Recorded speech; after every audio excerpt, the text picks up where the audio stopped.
Grab your lunch and get ready to listen to conversations that connect, communicate, and collaborate with our local Catholic community. You're listening to Epiphany. Here's your host, communications evangelist, and certified life and leadership coach, Vanessa Den Haag Armo.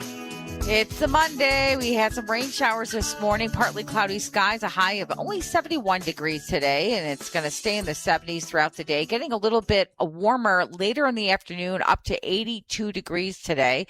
And then we look at the 10-day forecast. I'll tell you a few days. Tomorrow, we're going to expect more rain tomorrow as well. Some thunderstorms expected early in the day and in the evening with a high of 81. Partly cloudy on Wednesday, a high of 84. Mostly cloudy on Thursday, a high of 83.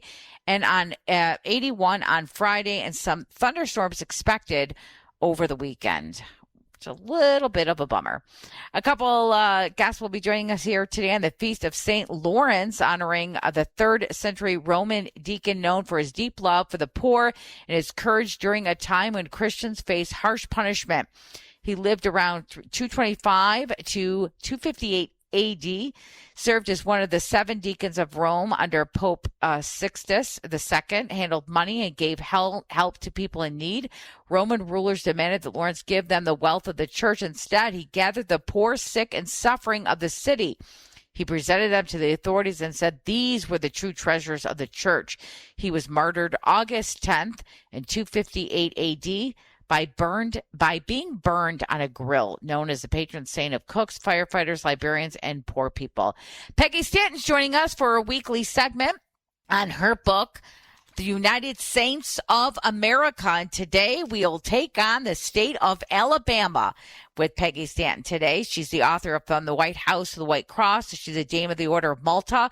She was an ABC's News First female Washington correspondent, and she's hosted programs on Ave Maria Radio, including Power from the Pews. And we'll be talking with her about her latest book, The United Saints of America, published by Marion Press. And then also joining us today, Tom Corcoran will be joining us, Jesus, the Rich Young Man and the Meaning of Life from Ave Maria Press. He's the co-founder and president of Rebuilt Parish, a Catholic renewal ministry serving dioceses and parishes worldwide. Grounded in the lived renewal of the church and the nativity, Rebuilt Parish offers a clear, practical model for parish transformation that accompanies parish leaders in their efforts. So we'll be talking with him again about Jesus, the Rich Young Man, and the Meaning of Life from Ave Maria Press.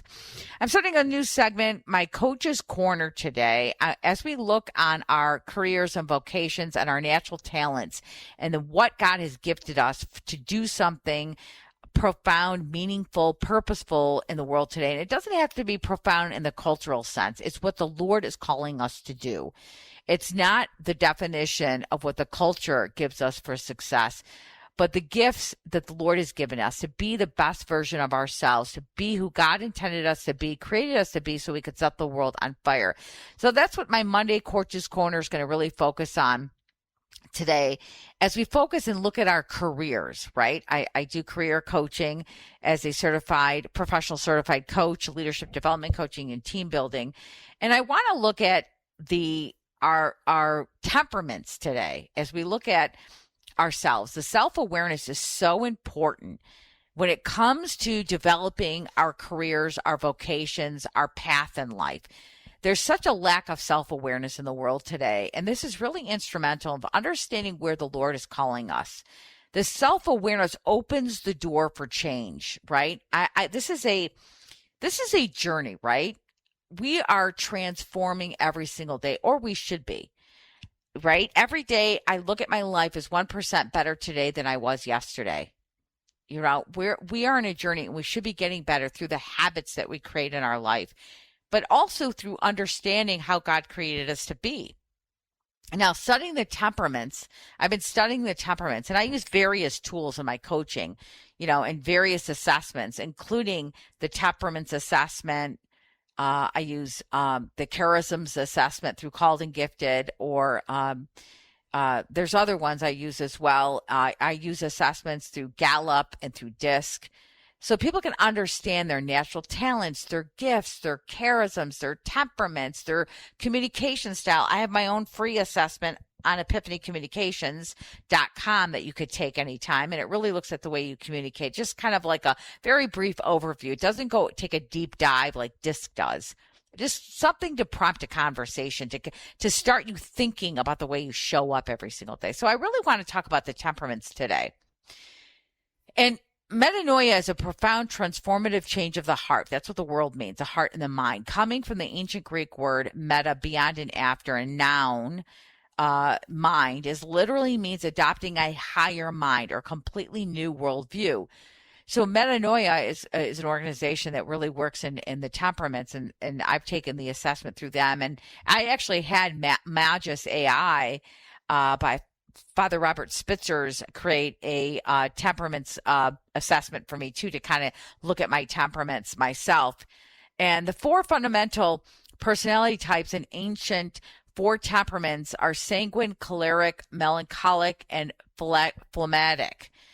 This, originating from Greek physicians like Hippocrates, is a framework categorized by human behavior styles and emotion reactivity, right?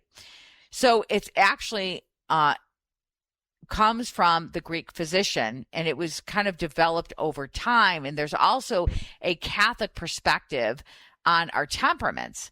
So sanguine, there's the trait of a sanguine is extroverted, optimistic, lively, and social. Strengths are enthusiastic, fun-loving, charismatic. Weaknesses, impulsive, forgetful, easily distracted. Then we have the choleric. Traits of extroverted, active, ambitious. Strengths, decisive, goal-oriented, natural leaders. Weakness, aggressive, impatient, and prone to anger. Melancholic. Traits, introverted, analytical, deep thinking. Strengths, detail-oriented, creative, and loyal. Weakness, pessimistic, perfectionist, oversensitive. Phlegmatic, introverted, calm and steady. Strength, peaceful, reliable, objective. Weakness, indecisive, passive, and resistant to change. So if we look at in the New Testament, and often translated as repentance, means much more than feeling guilt. It's a total spiritual turnaround and reorientation, right? So again, I went to Magus AI to kind of take a deeper look into our temperaments. And the earliest, like I said, systematic study of human temperaments is generally associated with Hippocrates, Greek physician who lived 460 to 370 BC, so before Christ. And he connected differences in behavior and personality with the balances of 4 bodily fluids, right? But this kind of went beyond that. Galen took this on in the 2nd century and associated them more with kind of like it developed it more into classifications of the Western thought of centuries on our temperaments, our behaviors almost, right? And this should be distinguished from the later study of modern personality types that kind of developed over time, the Myers-Briggs, for instance. And then, like I said, I use Gallup and DISC in some of my assessments. And so they classify people according to preferences such as introversion, extroversion, thinking or feeling, and judging and perceiving. That system came much later, and it's not the same as the ancient theory of the 4 temperaments. But people kind of associate it as if it came out of a development of that. So the ancient theory is historically important, but its explanation is in terms of bodily humors is not accepted by modern medicine today. So we kind of don't look at it from that way. So there's a Catholic perspective on temperaments too, and the 4 temperaments. And the reason I bring this up is we should kind of understand it's not a way to label us. We all have a blend of all 4, but for all of us, something kind of stands out more than another, or maybe 2 stand out. And for me, it's choleric and melancholic are those 2 that are stronger in me. And this is about self-awareness. It's understanding ourselves better, the way we interact with people, the way we show up, the way we solve problems, the way we look at the world. It's really important that we understand ourselves, to have that self-awareness, to be able to look at ourselves in the mirror and understand what drives us, how we solve problems, how we communicate with people. And then we look at the virtues to help us, guide us in our life, right? Because with every strength, there can be a weakness. Sometimes we overuse something. A temperament can be good and can get in our way. And we have to be aware of all of it. And so they're the four cardinal virtues help integrate all four temperaments. And I just want to read this and we're going to take a break. Prudence guides judgment. Fortitude gives strength to pursue what is good. Temperance restrains disordered desires. And justice directs us to respect what is owed to others. So we have to understand ourselves as we maybe start a career, pivot into a new career. Maybe the Lord is calling us into a different path. Maybe we want to take on a promotion, open up a business.